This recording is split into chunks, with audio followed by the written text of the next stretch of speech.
Boa tarde a todos. Essa é a nossa 62ª reunião do grupo que vem lendo e comentando o livro Há 2000 anos, de Emmanuel. Na nossa última reunião, a gente viu uma parte bem bonita, no capítulo ainda 4, Tragédias de Esperança, em que o Públio estava conversando com a Calpurnia, A Calpurnia, ela defendia muito as questões dos valores, dos deuses, da religião romana, e até não concordava com a posição da Lívia, de ter abraçado os ideais, propostos por Jesus. E aí, quando ela fica doente, aí ela começa a mudar de mudar os pensamentos dela, mudar a forma com que ela via o mundo. Ela vê que a Lívia passou 8 meses incansáveis cuidando dela, e tudo isso fez com que ela mudasse. E aí ela está contando agora, ela já está bem no finalzinho, e ela está contando pro Públio que ela tinha, que um dia ela fez uma oração e viu o esposo dela, o Flamínio, aparecer para ela, que já morreu faz uns 10 anos, e aí ele falando, olha, você fez besteira de você não acreditar na Lívia, ela é imaculada, não tem nenhuma mancha. E aí a Calpurnia está relatando isso para o Públio, e foi onde a gente parou na última reunião. Fabi, você vai ler? Vamos lá. Então tá, obrigado. Imagina. Ó minha grande amiga, ninguém pode esperar vossa morte, mesmo porque não poderemos prescindir da preciosa contribuição da vossa vida. Mas, já que cuidamos de reparar o meu erro grave no passado doloroso, esperarei mais uma semana para levar ao espírito de Lívia a expressão do meu reconhecimento, da minha gratidão e do meu profundo amor. Quer comentar, Paulo? Eu até não comentei na explicação da semana anterior, aí, depois disso, a Calpurnia relatou esse fato, e falou para o Públio, olha, porque o Públio tinha uma vez perguntado para ela fazer uma avaliação, e ela tinha dito que ela não podia avaliar. E aí ela relatou isso e falou, olha, agora eu tenho certeza que ela era imaculada, eles tinham que ter. E aí os dois tinham feito o julgamento errado, e aí eles chegam nesse ponto. Mas o que eu marquei essa parte em amarelo foi porque a gente vai ver, mais para chamar a atenção disso, a gente vai ver que ele, apesar disso, ele quer uma ocasião especial, para levar para reparar o erro dele, levar isso ao conhecimento da Lívia, e às vezes a gente espera na vida também uma ocasião especial, porque o que ele tinha que fazer aí é pedir desculpas para ela, ele tinha errado, e quando a gente quer que os outros peçam desculpa para a gente quer que seja imediatamente. Quando a gente vai pedir desculpa, a gente precisa de uma ocasião especial, Então, eu só queria trazer esse ponto para as nossas reflexões, que às vezes a gente não precisa disso, a gente precisa simplesmente falar desculpa e reconhecer os nossos erros, Esse que é o mais importante para a gente, não a ocasião. Comentários?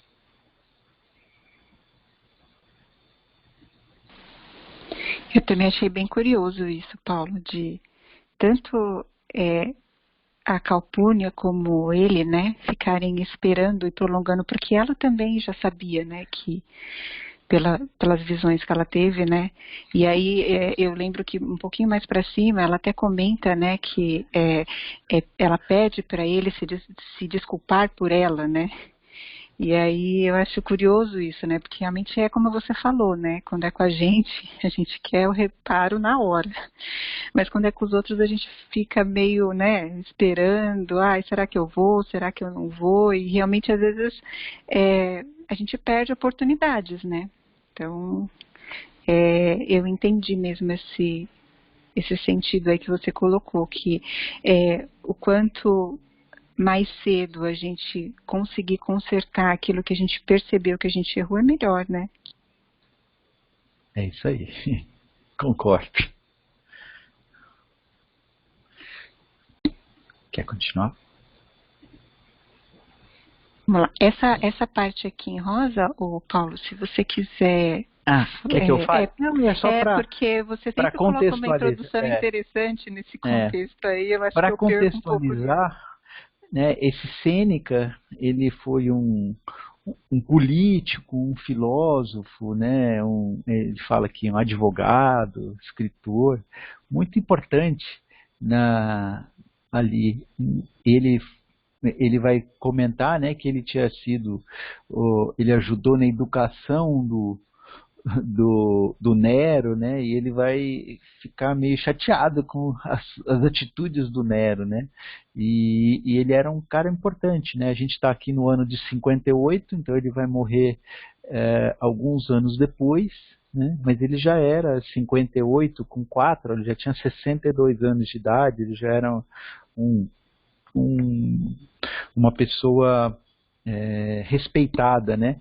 E essa questão aqui de um filósofo estoico, né? O estoicismo eram pessoas que o importante para eles não era o que eles falavam, mas as atitudes deles, né? Então é uma corrente filosófica que prega que esse é o grande importante. Aí então está ligado com a simplicidade, está ligado com os nossos valores. Então, é uma coisa que é muito bonito, né, o que eles falam, né, e ele era um filósofo que estava ligado a isso. Então, só para contextualizar aí, quem quer o Sêneca. Se quiser continuar, Fabi, pode ler agora. Obrigada, Paulo.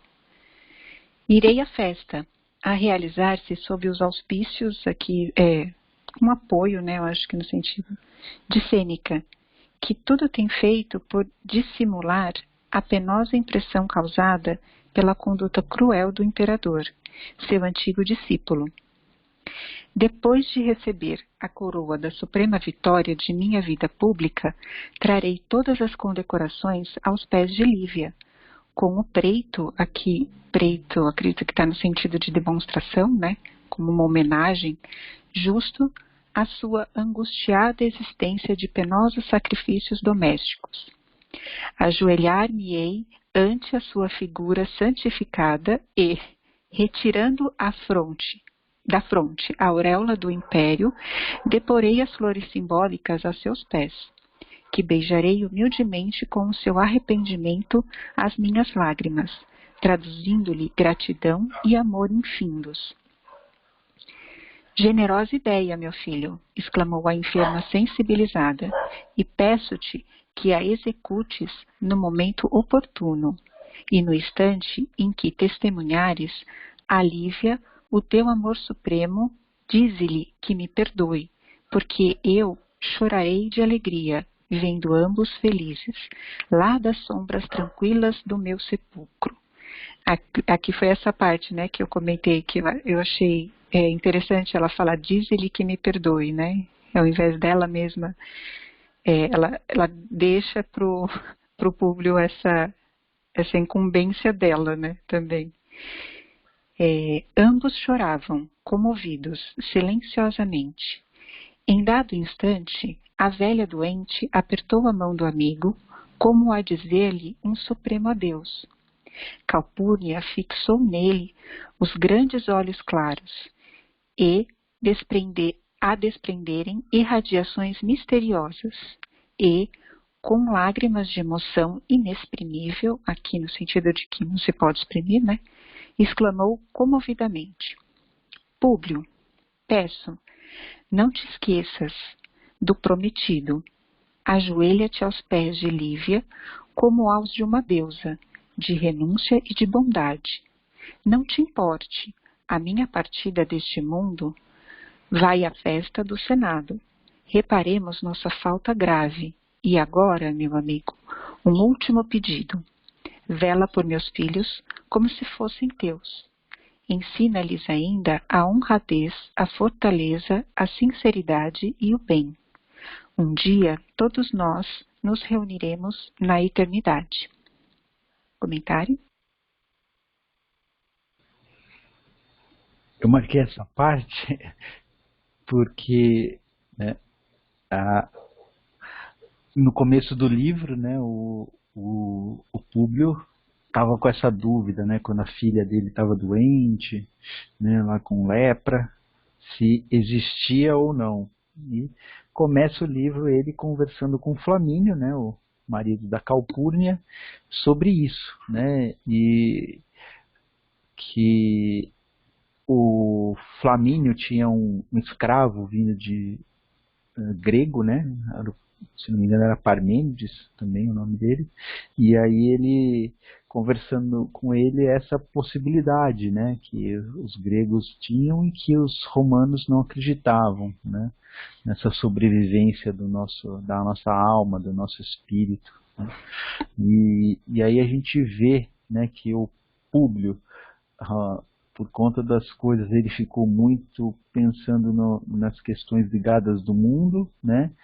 O Flamínio e a Calpurnia, ambos não comungavam com essa ideia, mas na hora que eles ficaram doentes, na hora que eles tiveram tempo para pensar em todos os valores dele, eles acabaram chegando a essa conclusão de que a gente vai continuar vivendo, né?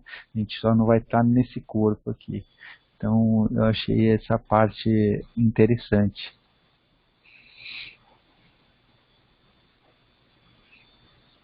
Algum comentário? Eu acho que aí entra a questão do entendimento deles, né, Paulo? Porque é um pouco nosso, né, também, né? Sempre que a gente está numa situação assim mais de, vamos dizer, vulnerabilidade, né? A gente começa a repensar coisas que a gente não pensava antes, né? Eu, por exemplo, sou assim. Então, uma vez eu vi também uma explicação falando sobre essa questão, né, do entendimento, que ele é diferente para cada um, né? E que ele chega para a gente não quando a gente quer, mas quando a gente precisa dele, né? Ou quando a gente está preparado para ele. Então, talvez nessa circunstância, por os dois estarem um pouco mais fragilizados, né? Eles conseguem ter um entendimento melhor, né? Do que talvez antes eles não entendiam, ou eles não compreendiam, né? Porque as pessoas estão muito ligadas às questões do mundo, né? E aí a hora que a gente começa a ver essa ligação com as questões do mundo, assim, virar um fiozinho, um barbantinho tão fácil de se romper, né? A gente começa a achar que tudo isso não é tão importante, né? Exatamente. Ou a gente começa a entender mais, né? Se abrir mais para o entendimento, né? É isso aí. Posso continuar? Pode.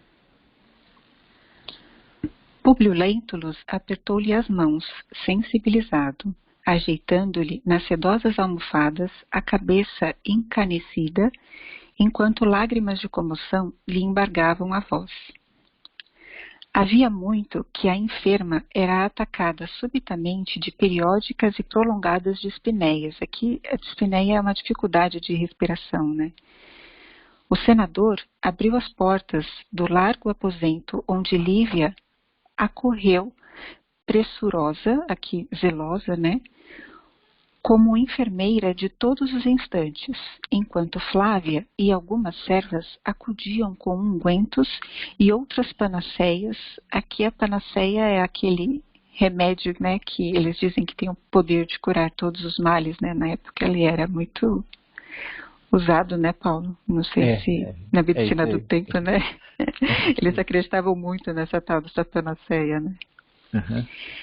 Calpurnia, porém, parecia atacada pelas últimas aflições que a levariam ao túmulo. Por 24 horas consecutivas, o peito arfou, que no sentido de oscilar, né, sibilante, como se a caixa torácica estivesse prestes a arrebentar sob o impulso de uma força indomável e misteriosa. Ao fim de um dia e uma noite de azáfama, que no sentido de atropelos, né, angústias, a doente parecia haver experimentado ligeira melhora. A respiração fazia-se menos penosa e os olhos revelavam grande serenidade, embora todo o corpo estivesse salteado de manchas azuladas e violáceas, prenunciando a morte. Apenas a afonia, aqui é a perda de voz dela, né, pela dificuldade de respirar, continuava. Mas, em dado instante, fez um gesto com a mão, chamando Lívia à cabeceira com a tenra familiaridade dos antigos tempos. A esposa do senador atendeu ao apelo silencioso, ajoelhando-se, com os olhos cheios de lágrimas e compreendendo, pela intuição espiritual, que era chegado o instante doloroso da despedida. Via-se que Calpurnia desejava falar, inutilmente. Foi então que cingiu, aqui no sentido de envolver, ela envolveu, né, Lívia, amorosamente contra o peito, osculando-lhe os cabelos e a fronte num esforço supremo e, colando os lábios ao seu ouvido, balbuciou com infinita ternura. Lívia, perdoa-me.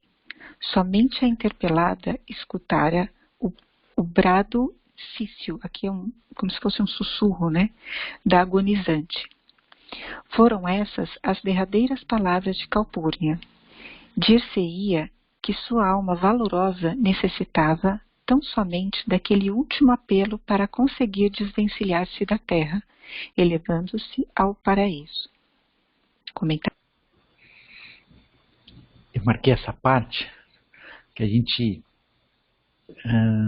vê muitos casos, né, em que a pessoa tá para morrer e aí ela acredita que ela precisa fazer alguma coisa ainda aqui na Terra, né, e ela não morre enquanto ela não conseguir falar. Normalmente é falar com alguma pessoa, fazer alguma coisa assim, né?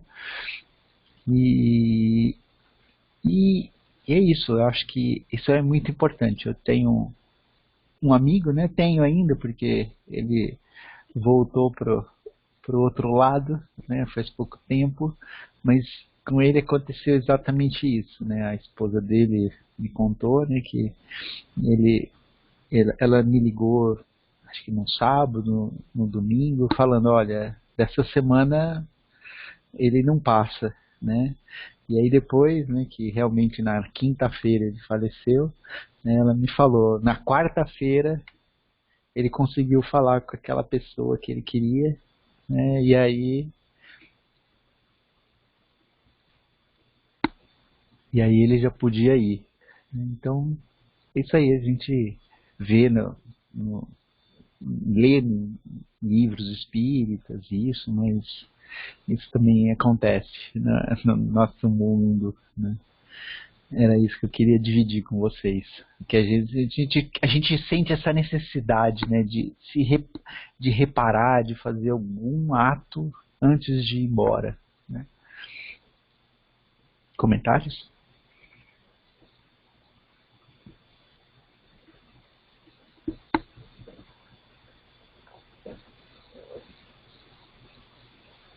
Acho que pode continuar, Fabi. Abraçada à incansável amiga, a agonizante depôs novamente a cabeça nas almofadas para sempre. Suor abundante transbordava de todo o seu corpo, que se aquietou de leve para a suprema rigidez cadavérica e, daí a minutos, seus olhos se fechavam, como se preparassem para um grande sono. A respiração foi se extinguindo brandamente, enquanto uma lágrima pesada e branca lhe rolava nas faces enrugadas, como um raio divino da luz que lhe clarificava a noite do túmulo. Comentário? Aqui é só para complementar, né? A hora que ela conseguiu falar para Lívia, né? Pedir perdão para Lívia, aí aquela coisa que apertava o peito dela, né? Durante tantos anos aí, eles chegaram em 46, a gente já tinha 12 anos que eles estavam de volta, né? E aquela conversa tinha sido logo que eles chegaram, né? E aquilo, imagina você ficar com essa coisa apertando, né, o seu peito durante 12 anos, né?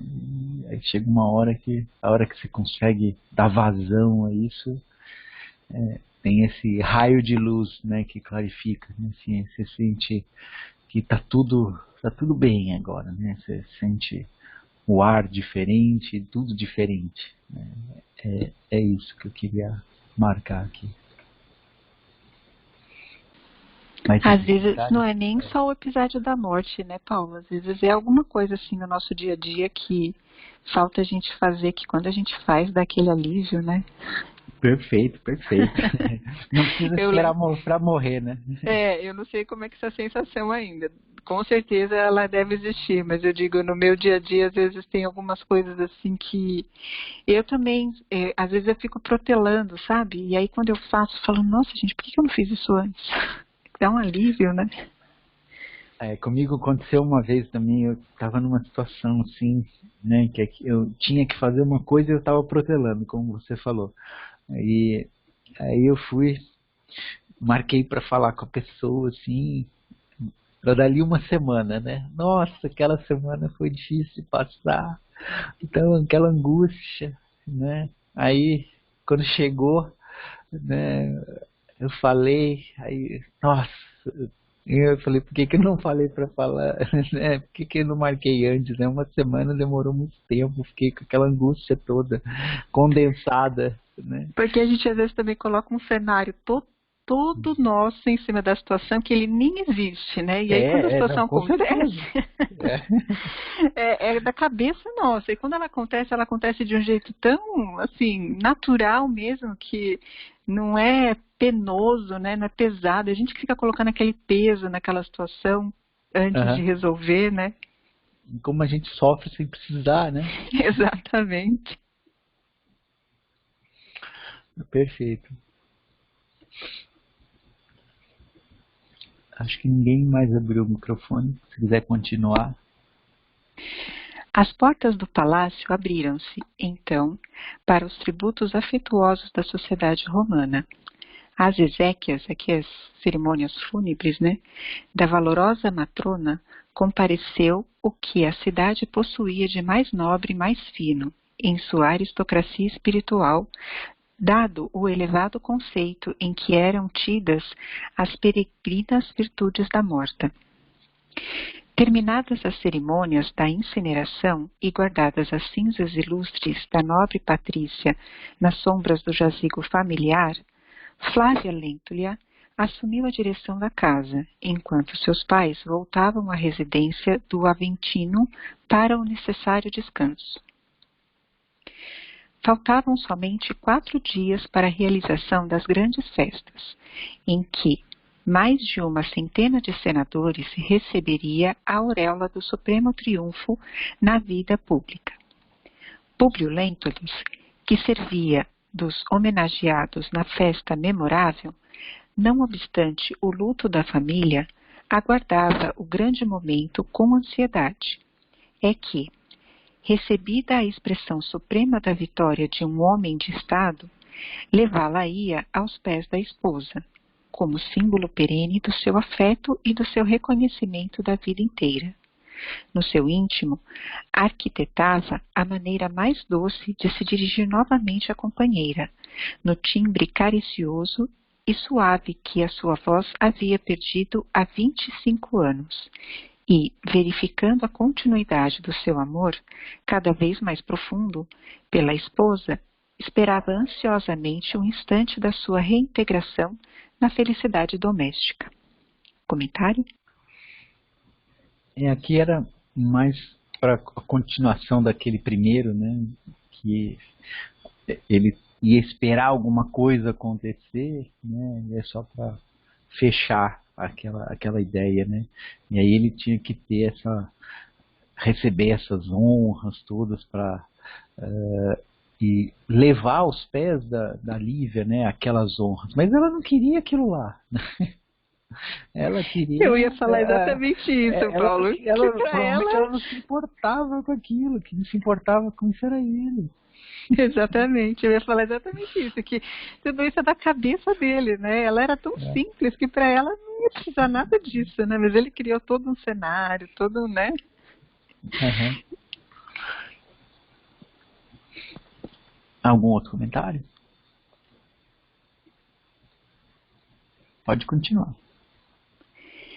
De noite, naquelas horas longas que se passavam, enquanto o velho coração se preparava para as bênçãos da aventura conjugal, em breves dias, ia ele até as proximidades dos apartamentos da esposa, situados bem distantes do seu, naqueles prolongados anos de amarguras infindas.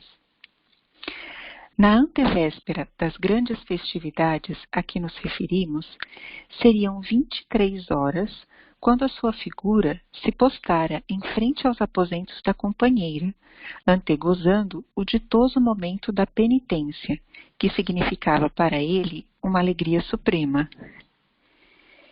Enquanto o pensamento se afundava nos abismos do passado longínquo, sua atenção espiritual foi repentinamente despertada pela melodia suave de uma voz de mulher, que cantava baixinho no silêncio da noite. O senador aproximou-se, vagarosamente, da porta, colocando o ouvido à escuta. Sim, Lívia cantava em voz apagada e mansa, qual cotovia abandonada, fazendo soar levemente as cordas harmoniosas de uma lira de suas lembranças mais queridas. Públio chorava comovido, ouvindo-lhe as notas argentinas, aqui as notas prateadas, né, que se abafavam no ambiente restrito do quarto, como se Lívia estivesse cantando para si própria, adormentando, aqui deixando adormecer, né, o coração humilde e desprezado, para encher de consolo as horas tristes e desertas da noite. Era a mesma composição das musas do esposo, que lhe escapava dos lábios naquele instante em que a voz tinha tonalidades estranhas e maravilhosas, de indefinível melancolia, como se todo o seu canto fosse o lamento doloroso de roxinol apunhalado. Gente, eu não vou cantar porque eu sou péssima, tá? Eu vou só ler. Alma gêmea da minha alma, flor de luz da minha vida, sublime estrela caída, das belezas da amplidão. Quando eu errava no mundo, triste e só no meu caminho, chegaste devagarinho e encheste o meu coração. Vinhas na bênção dos deuses, na divina claridade, tecer-me a felicidade, em sorrisos de esplendor. És meu tesouro infinito, juro-te eterna aliança, porque sou tua esperança, como és todo o meu amor. Alma gêmea da minha alma, se eu te perder algum dia, serei a escura agonia da saudade dos seus véus. Se um dia me abandonares, luz tenra dos meus amores, hei de esperar-te entre as flores da claridade do céu. Daí a minutos, a voz harmoniosa calava, como se fora obrigada a um divino estacato. Você quer falar essa parte, Paulo? Eu não sei nada de música, né? Aí eu fui procurar, é como se desse uma pausa, né? Um break, né? Que às vezes no samba eles falam, né? Aquela pausa no meio, assim, que as notas ficam bem separadas. Só para entender o que é esse staccato. Obrigada. O senador retirou-se, então, com os olhos marejados de lágrimas, refletindo consigo mesmo. Sim, Lívia, de hoje a 2 dias hei de provar-te que foste sempre a luz da minha vida inteira. Beijarei teus pés com a minha humildade agradecida e saberei entoar no seu coração o perfume do meu arrependimento. Penetrando no aposento de Lívia, vamos encontrá-la genuflexa, depois de haver deposto sobre um móvel predileto a lira das suas recordações. Ajoelha-se, como sempre, diante da cruz de Simeão, que, nesse dia, mostrava aos seus olhos espirituais uma claridade mais intensa. No curso de suas preces, ouviu a palavra do amigo invisível, cuja tonalidade profunda parecia gravar-se para sempre no imo da sua consciência. Filha, exclamava a voz amiga do plano espiritual, regozija, alegra-te no Senhor, porque são chegadas as vésperas da tua aventura eterna e imorredoura.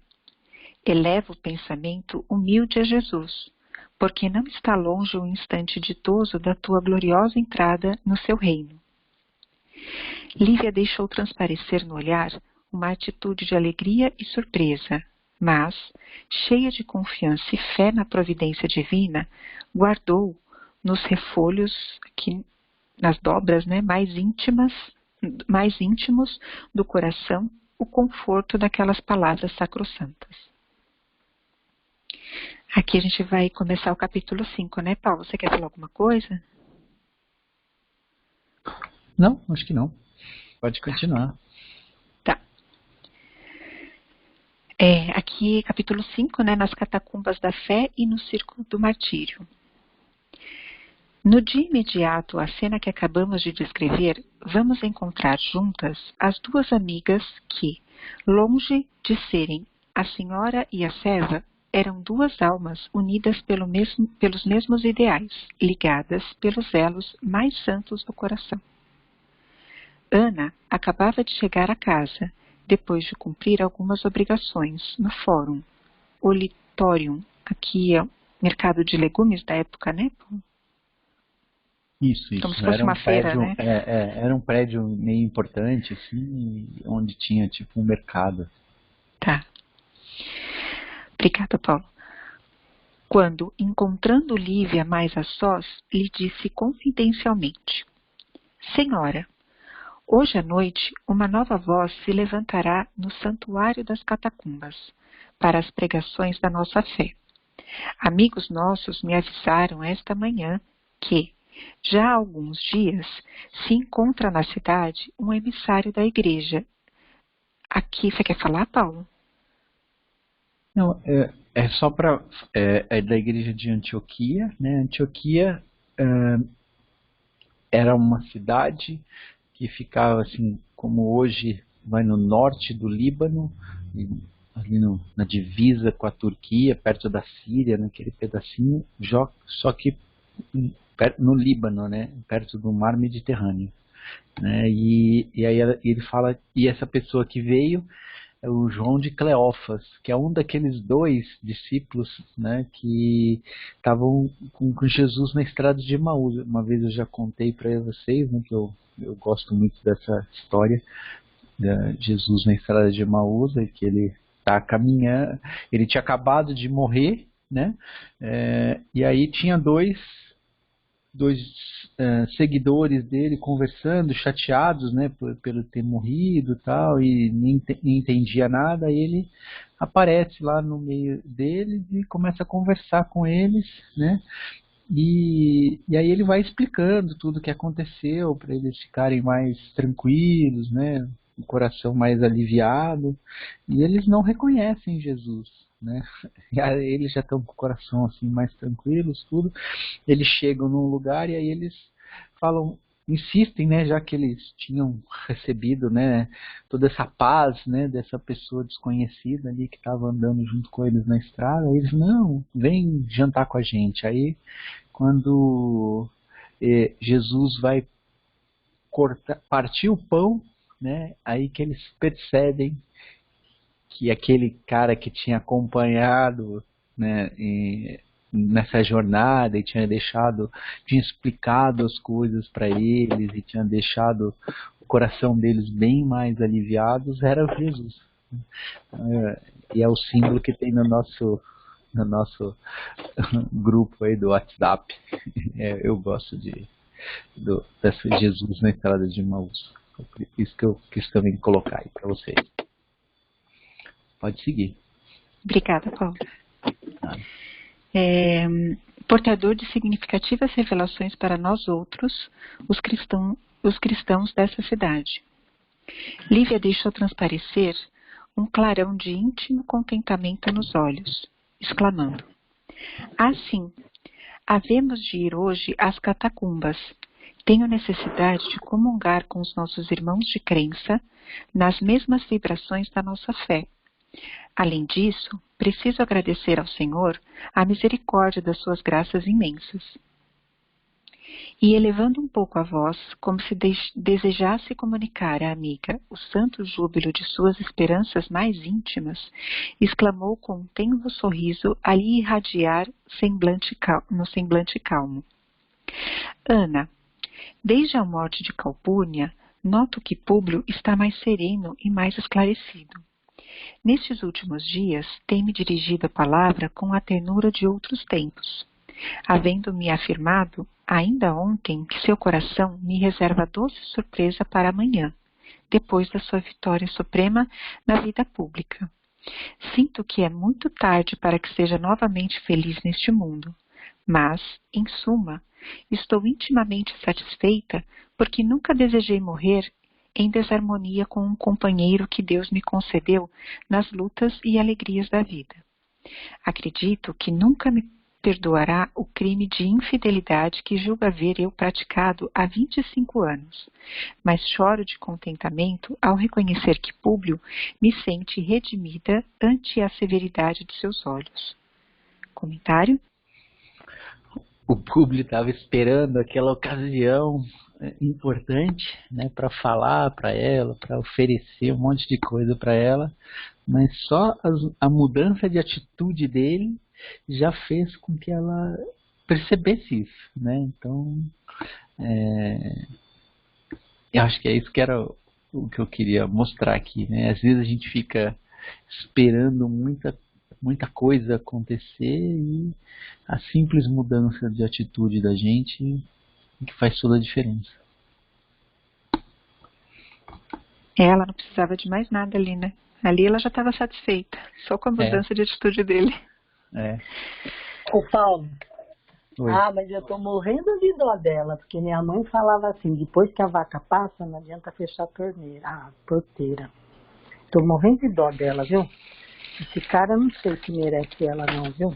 Agora eu tô sendo assim, eu lembro muito da minha mãe, depois que a vaca passa, não adianta fechar a porteira, né? A vaca passou, agora fechar a porteira? Tadinha, ela é muito bobinha, a geração. Inocente, né? Ele não tá naquele calhorda. A gente tem que pensar, né? Tem um capítulo, eu sempre me confundo se é o 4º ou 6º capítulo lá do Nosso Lar. Depois vocês pegam e dão uma lidinha. Eu acho que é o 6, né?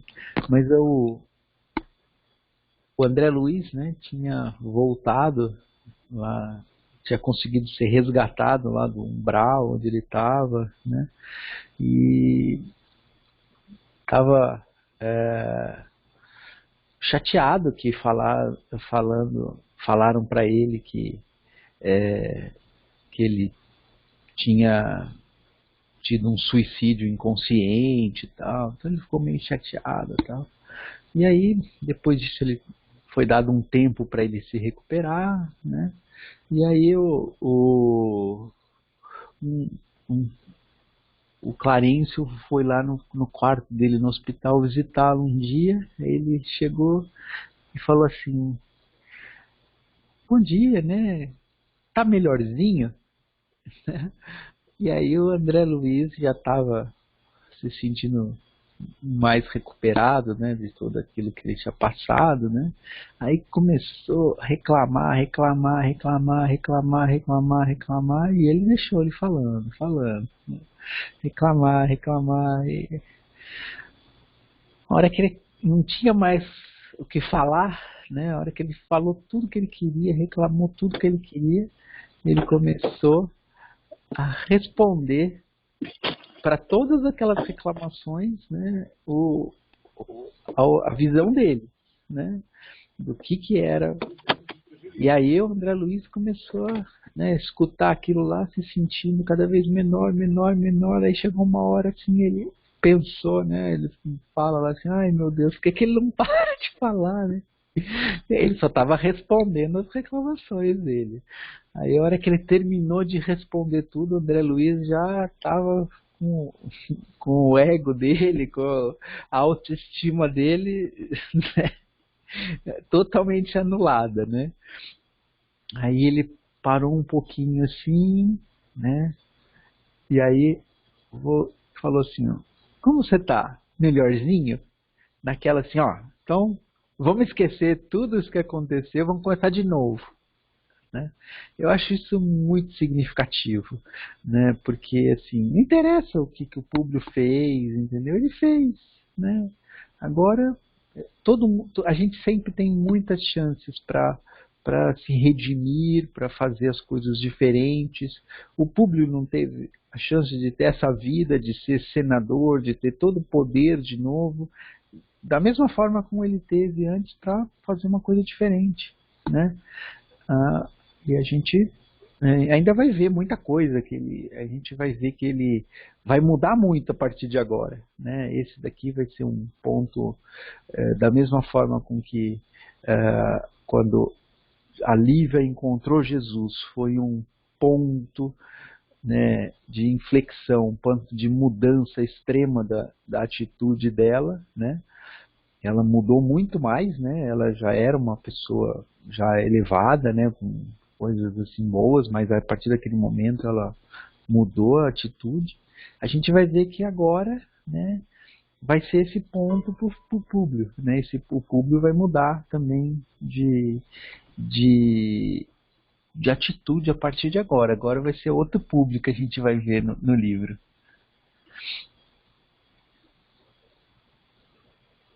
Algum outro comentário? Porque a Regina acabou tendo algum problema aí. Ah, voltou. Oi, Regina. Você conseguiu escutar? Caiu essa vez. Eu vi. Você conseguiu escutar o meu comentário?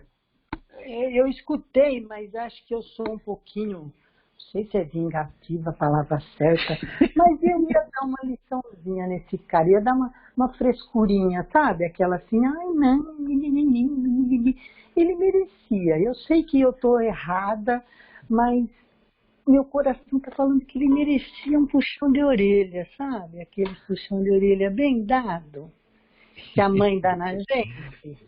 Ele fez ela sofrer quantos anos, gente? Pelo amor de Deus. Mas ele sofreu também. A gente vê, o sofrimento foi para ela, mas foi para ele também, né? Mas ele caiu na gandaia, né, meu? Ele estava na gandaia. A coitadinha rezava, entendeu? E ele estava lá, mulherada, entendeu? Então, assim, eu sei que ele sofreu.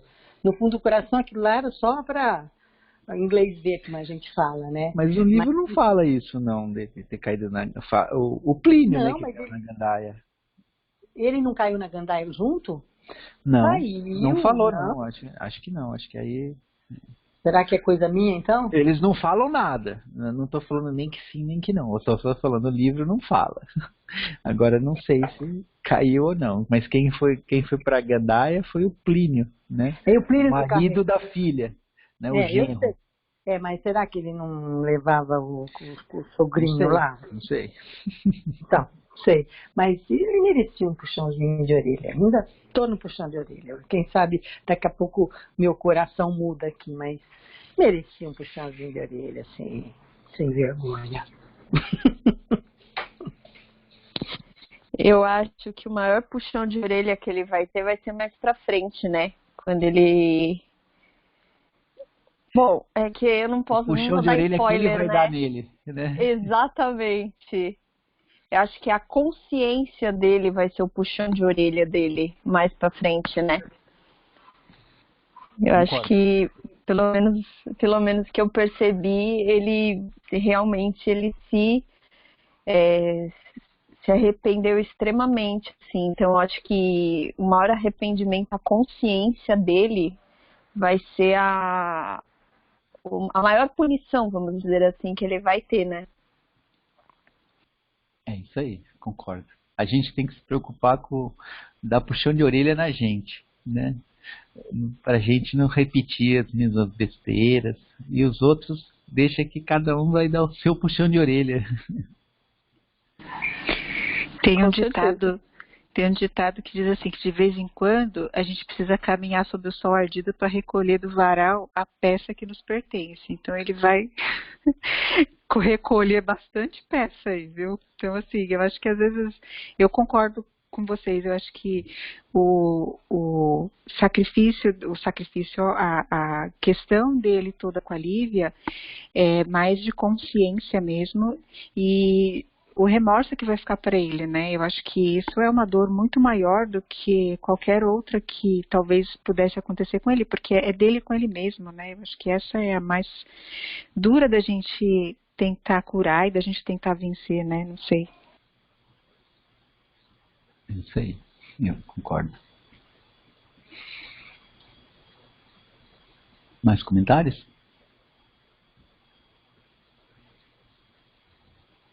Acho que pode continuar, Fabi.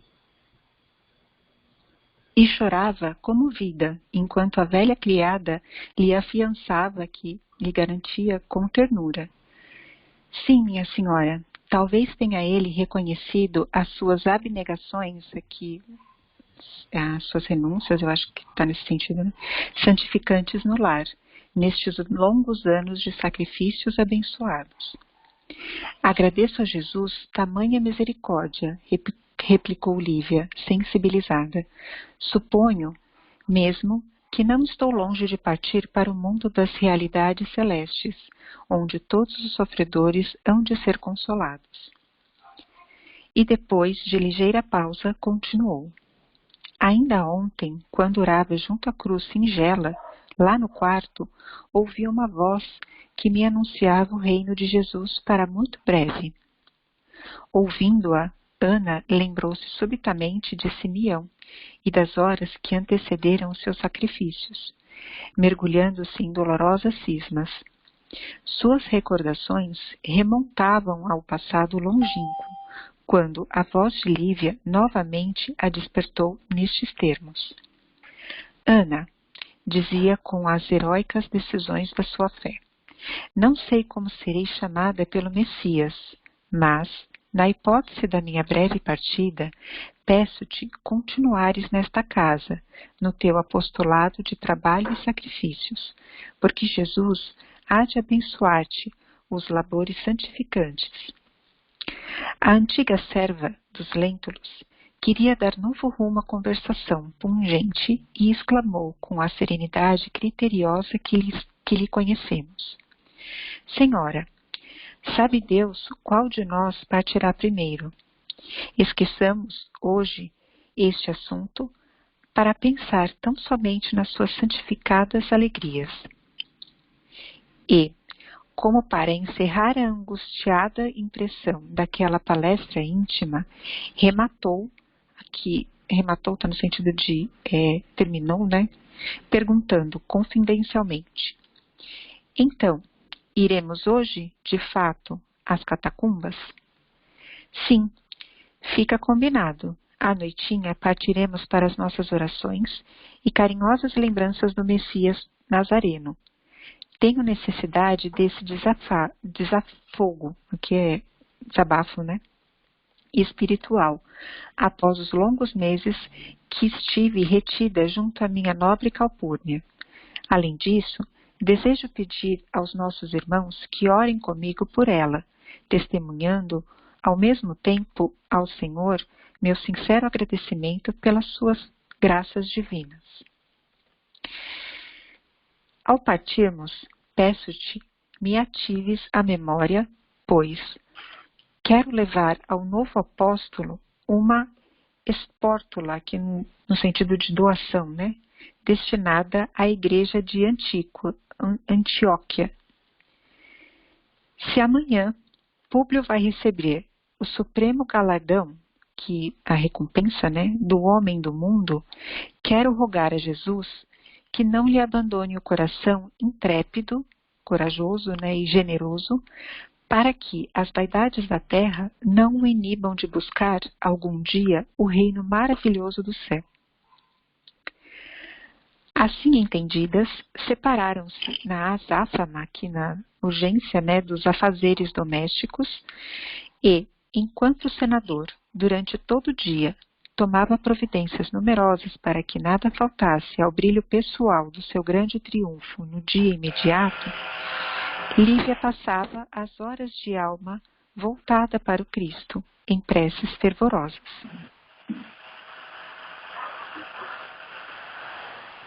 À noitinha, consoante combinaram, lá se foram à secreta reunião das práticas primitivas do cristianismo.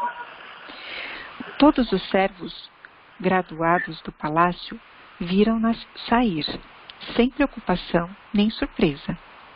Em todo o longo período da moléstia de Calpurnia, Lívia e Ana nunca mais haviam fixado a sua presença no interior do lar e não seria de estranhar que ambas houvessem deliberado buscar a residência dos Severos naquela noite, de onde, possivelmente, não voltaria senão no dia seguinte, depois de confortarem o espírito abatido de Flávia, no desdobramento de seus fadigosos, aqui penosos, né, encargos domésticos.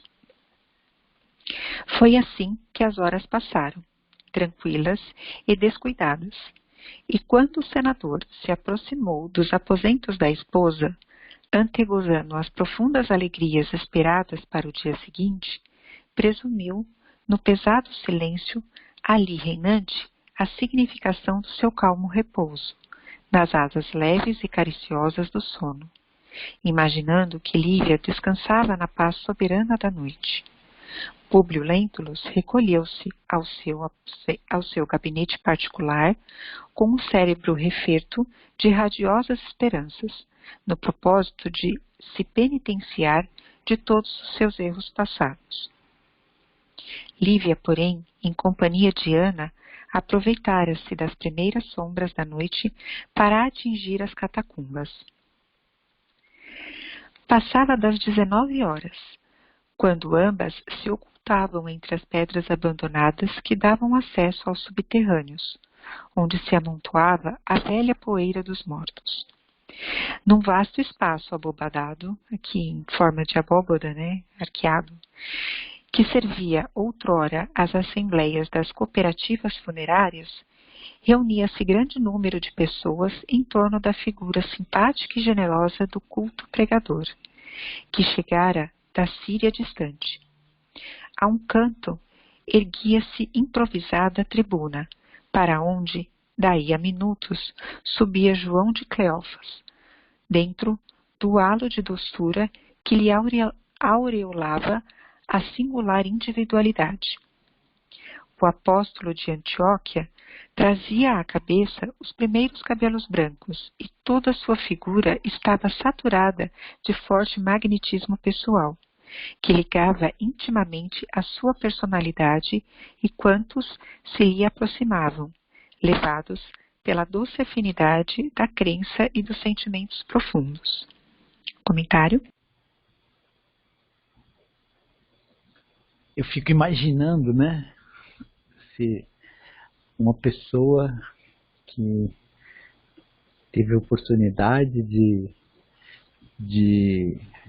conviver com Jesus, né, E aí percebeu que, né, não tinha entendido direito. Aí depois disso Jesus vai lá, explica para ele, e aí ele começa a entender tudo aquilo lá melhor, né? Que foi quando ele estava lá na estrada de Emaús, né? E aí eu imagino a felicidade depois que ele ficou dentro dele com aquilo lá. E aquilo ele é uma felicidade, uma paz, né, interior, né, uma certeza do que você tem que fazer, né? Eu acho que quando você tem essa felicidade, essa paz interior, essa certeza do que você precisa fazer, né, isso passa para todo mundo que está perto de você acaba percebendo isso, né? Não tem essa dúvida. Eu acho que esse magnetismo pessoal dele era nesse sentido, né? Dele ter essa paz com ele, saber o que ele tinha que fazer, né? E não se importar com eventuais consequências, né, disso daí, porque ele, sabendo o que ele tem que fazer, se ele tivesse fazendo aquilo lá, ele ia continuar com essa paz dele. Eu acho que é isso que eu...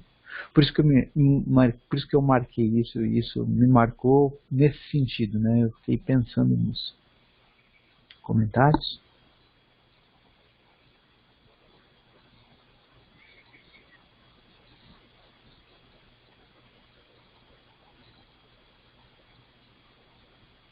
Acho que pode seguir, Fabi.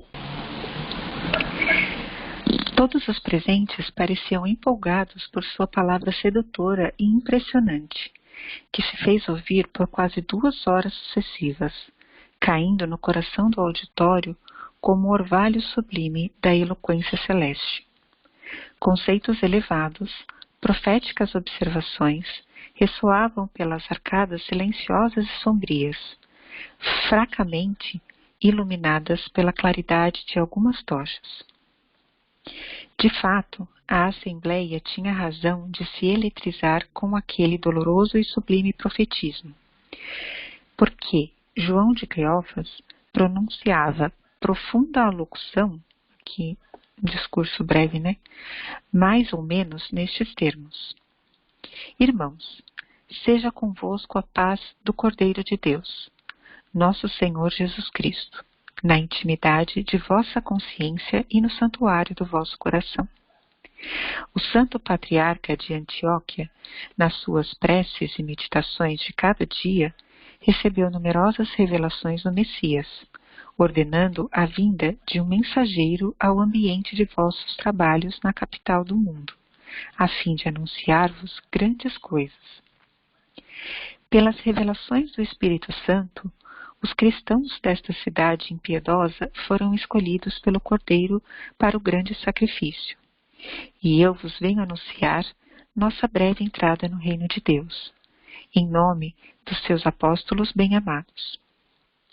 Sim, porque aqui, onde todas as glórias divinas foram escarnecidas e humilhadas pela impenitência das criaturas, se hão de travar os primeiros grandes embates das forças do bem e do mal, preludiando o estabelecimento definitivo no mundo da divina e eterna mensagem do Evangelho do Senhor. Na última reunião geral dos crentes de Antioquia, manifestaram-se as vozes do céu, em línguas de fogo, como aconteceu nos dias gloriosos do cenáculo dos apóstolos. Aqui é Pentecostes, né, Paulo? Isso. Depois da divina ressurreição do nosso Salvador e o vosso servo, aqui presente, foi escolhido para emissário dessas notícias confortadoras, porque as vozes celestes nos prometeram o reino do Senhor. Nos prometem o reino do Senhor em breves dias. Comentário?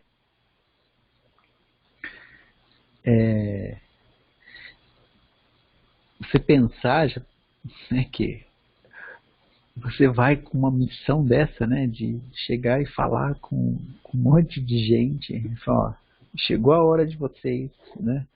E todos nós vamos passar para o outro lado, né? Deve ser uma sensação assim, né? Por um lado angustiante, né?